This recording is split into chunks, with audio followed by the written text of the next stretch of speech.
Any travel is a sacrifice. It's a sacrifice of resources, it's a sacrifice of time, it's a sacrifice of time with your family, and we just deeply, deeply appreciate your confidence in us, your trust in us. Because some of you, you didn't know us. You saw something on social media you may have gotten a win from, but you put trust in us, you put trust in our community, you put trust in the collective. So I just want to thank you for the sacrifice.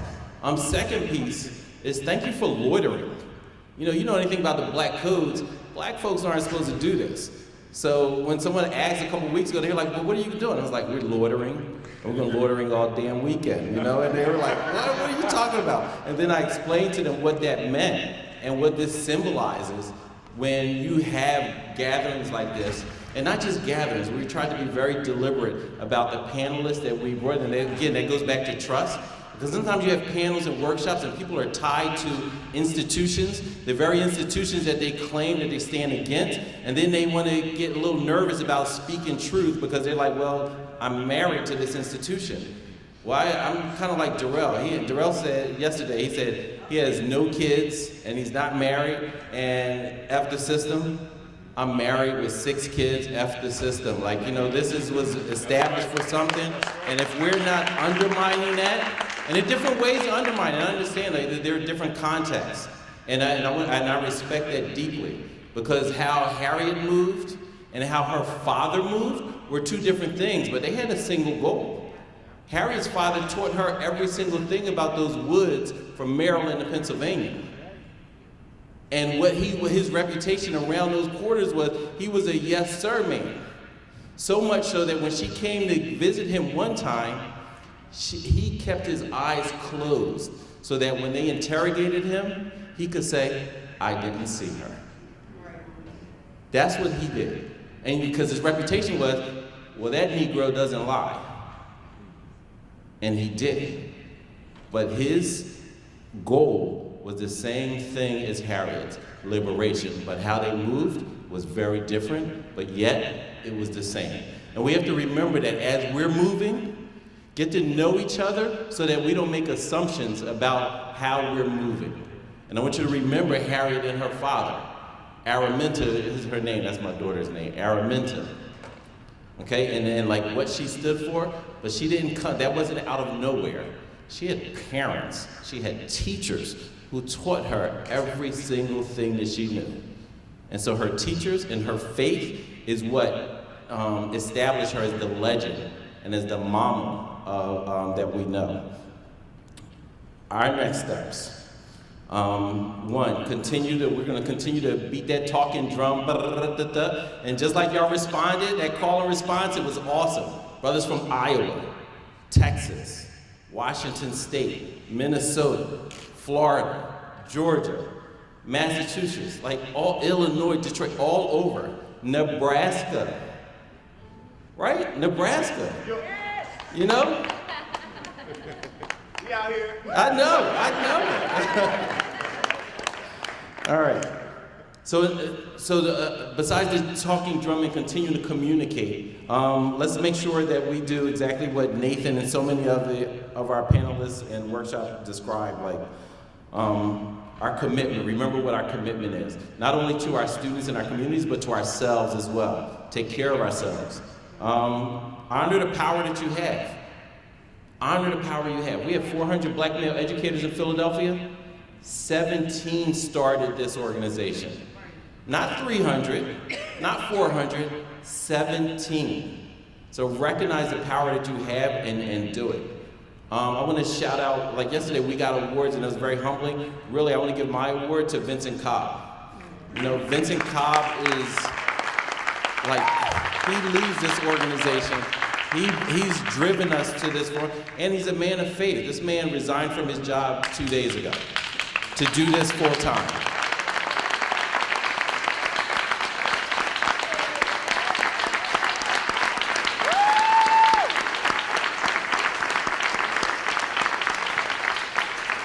And just for context, anytime a black man resigns from his job, everybody look at him like they're a little crazy, right?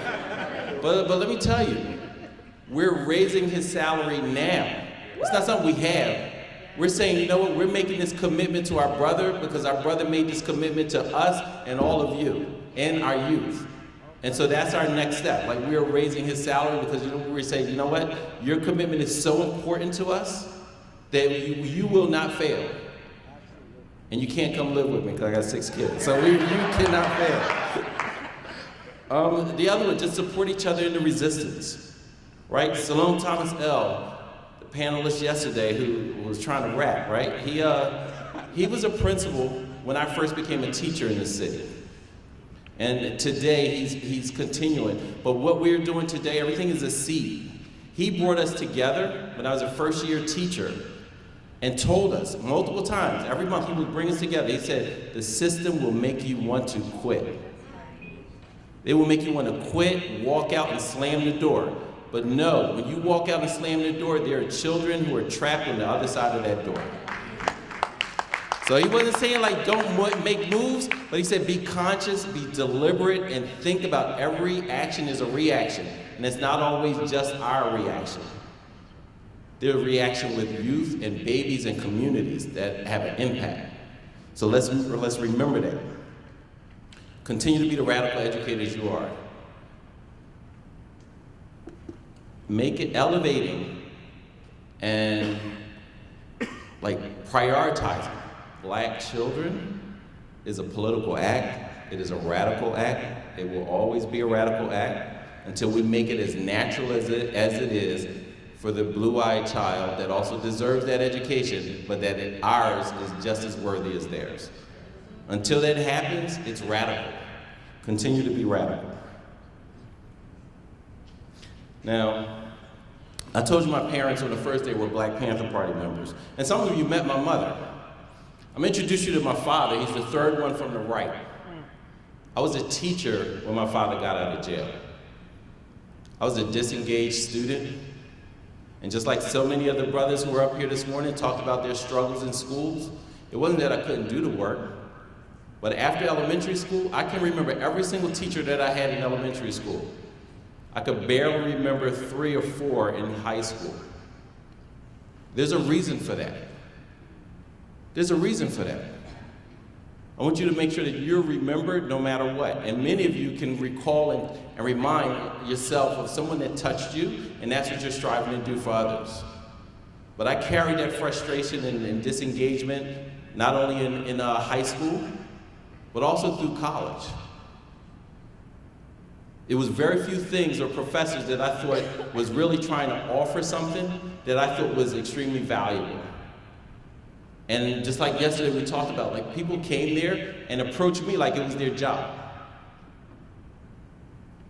And I was like, that's your job, but that's not my job. Like it wasn't interesting to me. I found more education in my home and my elementary school teachers, thank God, because that was the foundation. So look for us, look for people like us, look for you, not just the student. And we always saying like, connect with that talented kid, but also connect with that disengaged student as well.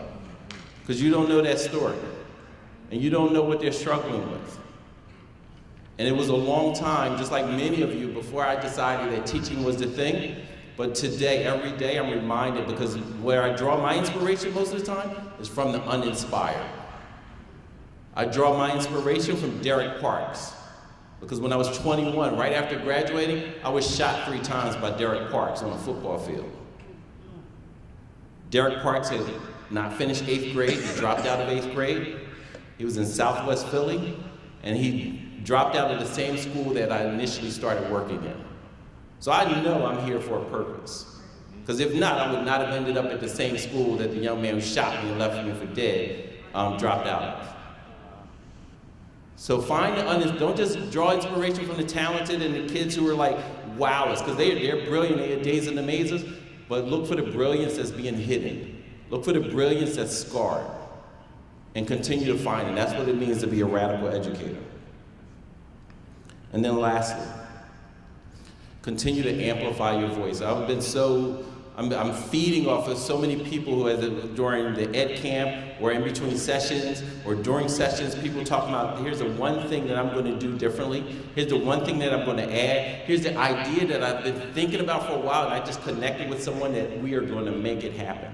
So continue to amplify, continue to encourage each other, and continue despite the narrative, because we know there's still narrative out there that black folks were happy being enslaved and we were happy with our lot and that we were satisfied. We weren't satisfied then, and we resisted. And guess what? We're not satisfied with the conditions of that are being imposed on our communities now. So let's make sure that we continue to stand up, help our students stand up, and know we're not satisfied, and we will stay woke. Don't blink. Thank you all so much for coming. We deeply appreciate that.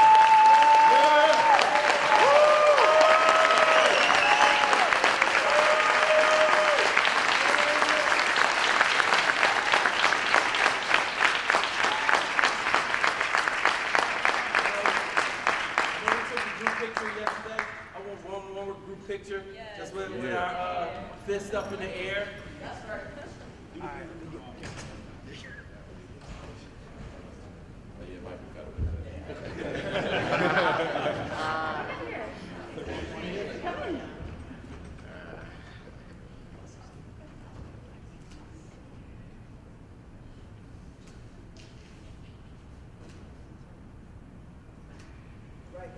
Thank you all. Safe trip. God bless.